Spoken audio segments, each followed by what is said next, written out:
इतने दिनों से मेरे जैसे भूतों की कहानियां देख रहे हो, लेकिन अभी तक सब्सक्राइब नहीं किया। क्यों? इसकी सजा मिलेगी। गाइस, हमारे एनिमेटेड भूतों की सजा से बचो और जल्दी से हमारा चैनल खूनी मंडे सब्सक्राइब करो। और हाँ, बेल आइकन दबाना मत भूलना।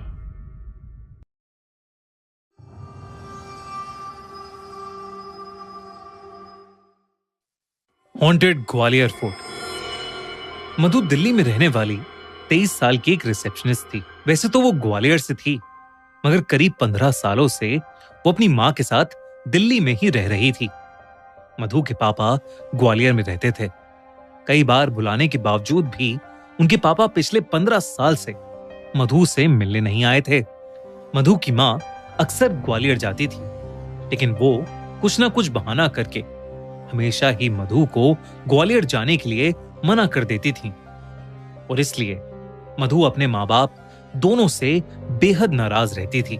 ऐसे ही एक रोज जब मधु की माँ और उसकी बहन ग्वालियर में थे, तो मधु ने अपने होटल से छुट्टी लेकर ग्वालियर जाकर सबको सरप्राइज करने का एक प्लान बनाया। लेकिन जैसे ही मधु ग्वालियर वाले घर पहुंची, उसकी माँ उसे देखकर सुन्न पड़ गई। ऐसा लग रहा था मानो कुछ घोर अनर्थ हो गया हो। मधु की माँ एकदम से बहुत ज्यादा घबरा गई और वो मधु को वापस दिल्ली जाने की भीख मांगने लगी। मधु को यह बहुत अजीब लगा। उसने अपनी माँ से कहा कि वो अपने पापा से मिलने आई है और उनसे मिले बिना वो कहीं नहीं जाएगी। देर रात हो चुकी थी। मधु की माँ ने उसे बहुत समझाया, लेकिन मधु नहीं मानी। उस रात काफी देर हो चुकी थी, लेकिन उसके पापा अभी तक घर नहीं आए थे, ना ही उनका फोन लग रहा था। मधु की माँ बहुत ज्यादा परेशान हो गई थी और वो अभी भी बार बार मधु से वापस जाने की विनती कर रही थी। अपनी माँ की ऐसी बातें सुनकर मधु का दिल टूट गया था।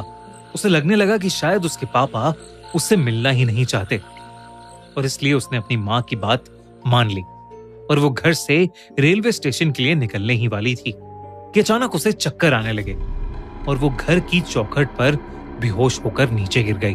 उस रात उसे एक सपना आया कि उसके पापा ग्वालियर फोर्ट में भूल भुलैया में फंसे हैं और मधु को ढूंढ रहे हैं, और ढूंढते ढूंढते वो ग्वालियर फोर्ट की छत पर पहुंच गए हैं।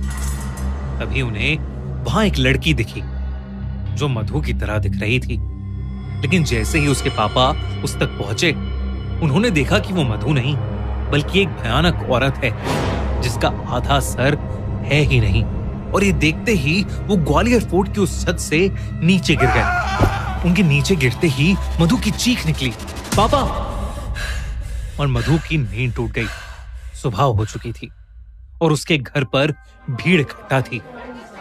मधु की माँ ने उसे बताया कि कल रात मधु के पापा ने ग्वालियर फोर्ट की छत से कूदकर अपनी जान दे दी।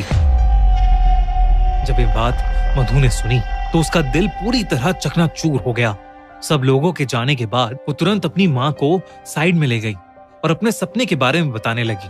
और तब उसकी माँ ने मधु को कुछ ऐसा बताया जिसे सुनकर मधु की रूह कांप गई। दरअसल 15 साल पहले जब मधु छोटी सी थी, तब उसके पेरेंट्स उसे ग्वालियर फोर्ट घुमाने लेकर गए थे। उस दिन फोर्ट में बहुत भीड़ थी, जिसकी वजह से छोटी सी मधु अपने पेरेंट्स से अलग हो गई थी। वो मान सिंह महल के सबसे नीचे वाले फ्लोर में फंस गई थी। दोस्तों, गुजरात में 2002 में कुछ ऐसा हुआ था जिसने पूरे इंडिया को हिलाकर रख दिया था। मुजफ्फरनगर से अहमदाबाद जाने वाली साबरमती एक्सप्रेस जब गोधरा में रुकी तो अचानक उसके 2 डब्बों में आग लग गई और 59 लोग यानी 59 लोगों की जलकर उस ट्रेन के अंदर मौत हो गई। लेकिन वो आग लगी तो लगी कैसे? क्या है गोधरा कांड का सच? जानने के लिए देखिए हमारी नई क्राइम स्टोरी गोधरा कांड, सिर्फ हमारे crime channel the crime show by Khooni Monday पर। लिंक डिस्क्रिप्शन और पिन कमेंट में।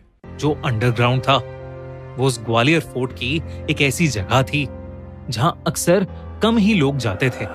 उस जगह को रात में अक्सर बंद कर दिया जाता है, क्योंकि लोग कहते हैं कि ग्वालियर फोर्ट की उस जगह में रात को मुगलों और अंग्रेजों के जरिए मारे और सताए गए राजा रानियों की आत्माएं भटकती हैं। इन्हीं सब बातों से मधु के पेरेंट्स का डर बढ़ता जा रहा था, लेकिन फिर भी उन्होंने गार्ड्स को बताया कि उनकी बेटी मधु अंदर रह गई है। वो सब मिलकर मधु को ढूंढने लगे। तभी अंदर बैठी मधु को अचानक से गाने की आवाज आने लगी। उठकर उस आवाज की तरफ गई। देखते ही देखते मधु को अपने आगे चल रही एक परछाई नजर आई। मधु ने उसे आवाज लगाई तो वो परछाई हवा में कहीं गायब हो गई। तभी मधु को ऐसा लगा कि जैसे उसके पीछे कोई खड़ा है। वो पलटी तो उसने देखा कि सफेद लहंगे में एक औरत उसके सामने खड़ी है। उस औरत का भयानक चेहरा देख नन्ही सी मधु की चीख निकल गई। उसका आधा चेहरा था ही नहीं और उसके हाथों और पैरों में कीड़े चल रहे थे। ये देखकर मधु बहुत ज्यादा डर गई और भागकर किसी कमरे में घुस गई। उसने दरवाजा अंदर से लॉक कर लिया और जोरों से रोने लगी।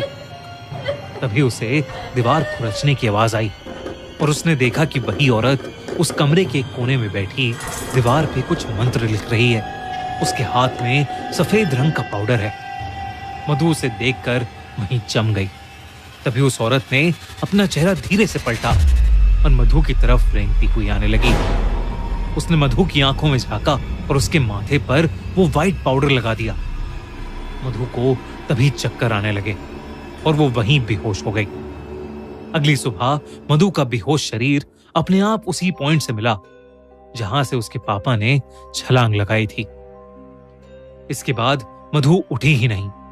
उसके पेरेंट्स उसे कई डॉक्टर्स के पास लेकर गए, मगर कोई समझ ही नहीं पाया कि आखिर वो बेहोशी की हालत में क्यों फंस गई थी। उसकी सांसें तो चल रही थीं, लेकिन वो अपनी आंखें खोल ही नहीं पा रही थी। ऐसा लग रहा था कि जैसे वो कोमा में चली गई हो। तब मधु की मां एक पंडित को बुला के लाई, जिन्होंने मधु को देखते ही बता दिया कि मधु को महल की एक मरी हुई रानी की दासी का श्राप लग गया है, जिसकी आत्मा वहां अपने मौत का बदला लेने के लिए भटक रही है। उन्होंने बताया कि मधु के अंदर एक शैतान वास करने लगा है और वो धीरे धीरे मधु की जान ले लेगा। मधु के पापा उसे बहुत प्यार करते थे और वो कुछ भी करके अपनी बेटी को बचाना चाहते थे। उन्होंने उस पंडित से कोई ना कोई हल निकालने की विनती की। उन्होंने कहा कि मधु के अंदर की शैतानी आत्मा के प्रभाव से बचने के लिए किसी को मधु के बदले अपनी बलि देनी होगी, जिसमें उस इंसान को उस आत्मा की गुलामी करनी होगी, जिसमें शायद उनकी जान भी चली जाए। मधु के पापा ने कहा कि वो जिंदगी भर उस आत्मा की गुलामी करेंगे, लेकिन मधु को कुछ नहीं होने देंगे। उस पंडित ने एक बहुत बड़ी पूजा की, जिसमें मधु और मधु के माँ बाप साथ में थे। पूजा के दौरान मधु ने आंखें खोली तो उसकी पूरी आंखें लाल थीं और वो उस पंडित को बुरा भला कहे जा रही थी। अचानक ही उस पंडित ने उस पर मंत्र पढ़ते हुए लाल मिर्च का पाउडर फेंका और मधु बेहोश हो गई। कुछ ही पलों में मधु के पापा भी बेहोश हो गए। जब मधु को होश आया तो वो बिल्कुल ठीक थी। पंडित ने बोला कि मधु को ग्वालियर से जितना दूर हो सके ले जाओ, और इसलिए मधु की मां उसे लेकर दिल्ली चली गई, क्योंकि उसके पापा अब उस शैतानी आत्मा के गुलाम थे, इसलिए वो ग्वालियर छोड़कर नहीं जा सकते थे। मधु के जाने के बाद उस आत्मा का श्राप उसके पापा पर चढ़ने लगा। उसके पापा की जॉब चली गई और वो बहुत बीमार रहने लगे। लेकिन जब मधु वापस ग्वालियर आई तो वो आत्मा मधु की जान लेना चाहती थी, लेकिन उसके बदले उसके पापा ने अपनी जान उस आत्मा को दे दी। अपनी मां की पूरी बात सुनकर मधु रोने लगी और अपनी मां से माफी मांगने लगी। मधु की मां को उस पर तरस आ गया और उन्होंने अपनी बेटी को गले लगा लिया।